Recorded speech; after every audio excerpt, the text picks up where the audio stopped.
Okay, Grandma, now it's filming.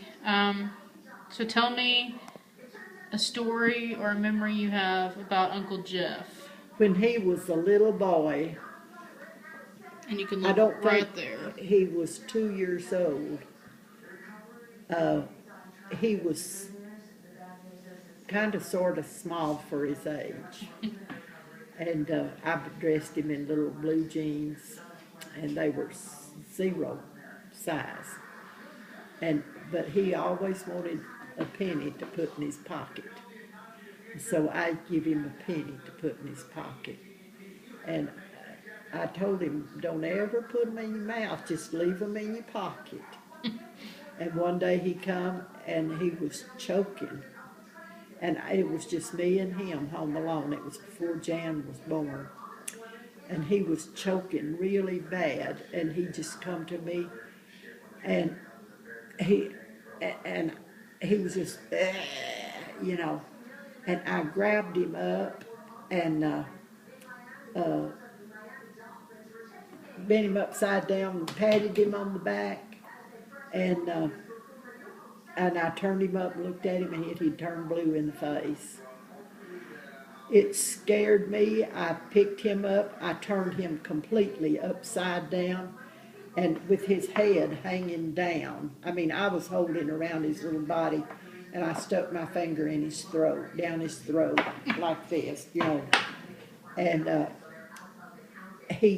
I made him throw up. He threw up right in the floor, just went, It's kind of a graphic story. Out came a bunch of saliva and stuff and a penny. He had that penny in his mouth, and he was choking.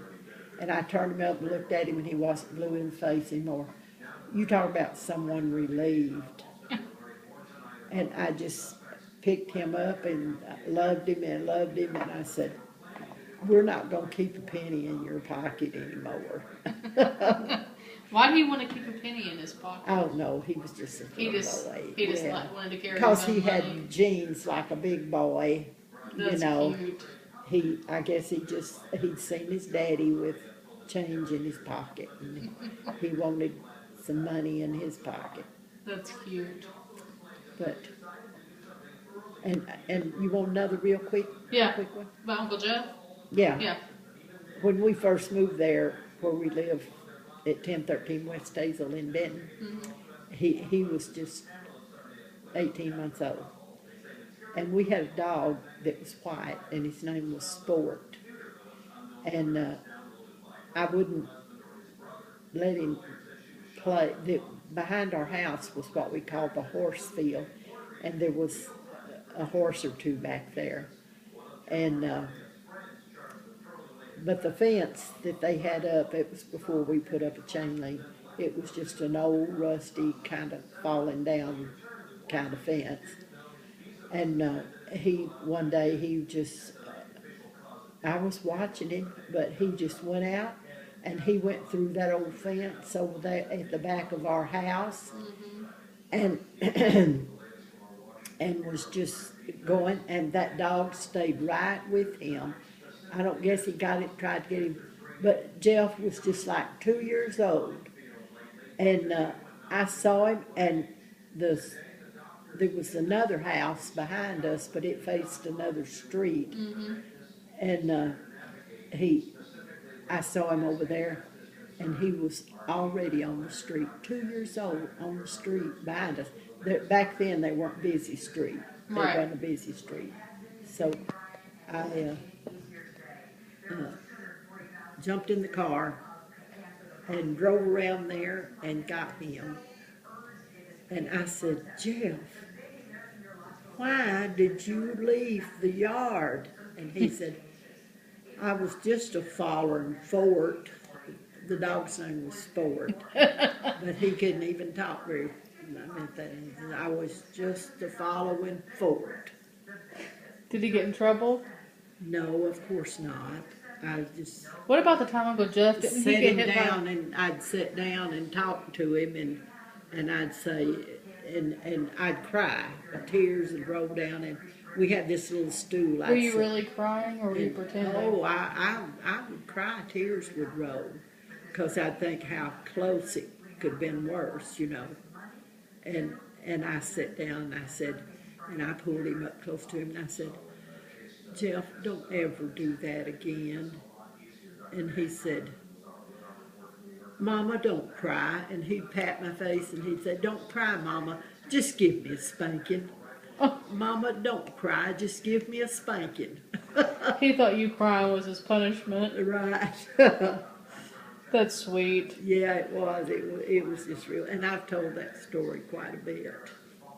Didn't Uncle Jeff almost get hit by a car one time? He did get hit by a car Oh, yeah. down there on River Street. Wasn't it like a turnip truck or something? Well, no. Used to people would have gardens where we live there now. The houses weren't as thick, and people would. There was a man somewhere lived around there, had a wagon and a team and a plow, and people would get them to break them up a garden, you know. And so this man had been breaking up someone a garden somewhere in the neighborhood, and he passed along by our house.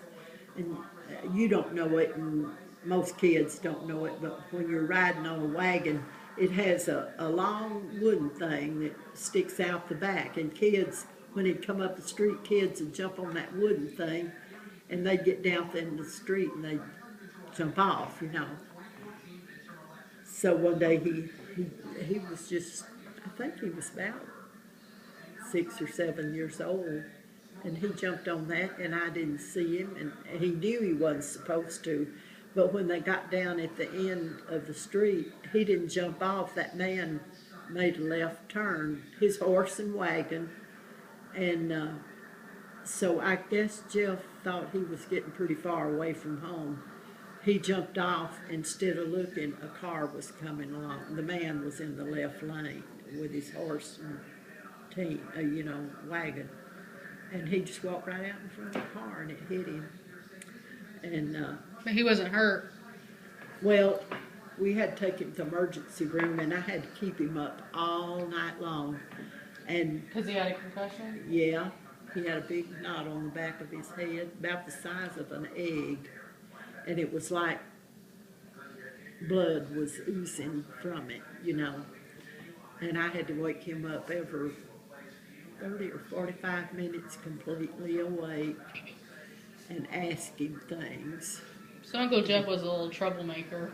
Well, he couldn't help it. He was a sweet little boy, but he was a boy, and but I didn't whip him or scold him. I just talked to him, and he'd rather had a whipping than to. But I was not. Than a to whipper. talk to you? Yeah, I was not a whipper, and I just talked, and he'd rather had a spanking this. That's funny.